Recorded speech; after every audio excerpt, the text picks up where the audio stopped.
Over the next few weeks, I really want to break down credit scores, because if you understand how credit scores are calculated, then you can understand how to increase your credit score, just how to maintain a good credit score. So as you know, credit scores are calculated based on data in your credit report. That data is grouped into 5 categories. There's payment history, amount owed, new credit, length of history, and credit mix. But today we're going to go over payment history because that holds the most weight. Payment history is 35% of your credit score. So the first thing any lender wants to know is whether or not you've paid past accounts on time. That lets them know the risk they're taking if they extend credit to you. So a lot of times we get the complaint, I paid this and it's still on my credit report.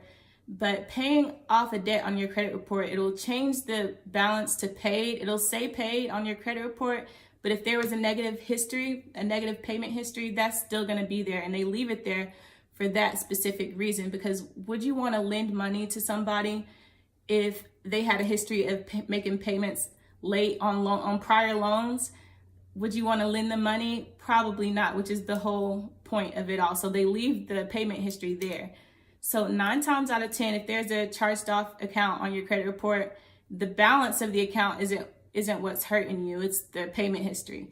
And if you'll look at your credit report, get a copy of your credit report, and you'll see a bunch of red boxes showing the negative payment history. So the types of accounts that are considered in your payment history are credit cards, retail accounts, installment loans, which are like student loans, loans for financing, auto loans, and then mortgage loans. So things like rent and utility bills, what else? Cell phone bills, that stuff doesn't report to your credit every month. Now, if you don't pay it, it will get sent to collections and then it'll be on your credit report, but it's not reporting every month. So credit cards, retail accounts, installment loans, mortgage loans, auto loans, make sure you pay those on time. If you have a situation where you didn't pay it on time, it's charged off on your credit report, and now you don't know what to do and you're considering paying it, I'm telling you now, paying that is not going to help your credit. You need to hire a credit repair agency, i.e. us, so somebody that specializes in removing those things from your credit report, because paying it is not going to help your payment history, which is 35% of your credit score. Let me rewind, because I'm not saying don't pay your debts. I'm just saying if you're paying it expecting it to increase your credit score, it's not. But I do want to show you what I'm talking about with the payment history. Come to us usually come because they have charged off accounts with payment history that look like this. So you see every time that you make a payment, there's a box. Every time you make a payment or don't make a payment. So this whole account is hurting this client's credit report because of all of these missed payments. Now, go to another account that's positive and it looks like this.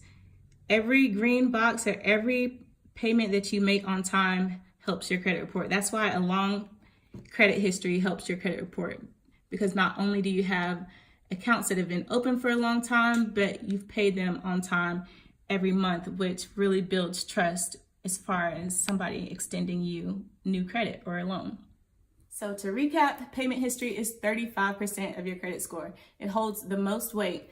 So if you have accounts, charged off accounts or collection accounts, anything that shows you didn't stick to the original payment agreement, you need to have that removed. It's not helping you no matter what you do from this point on. You need to have that removed from your credit report. And moving forward, make sure you pay your accounts on time.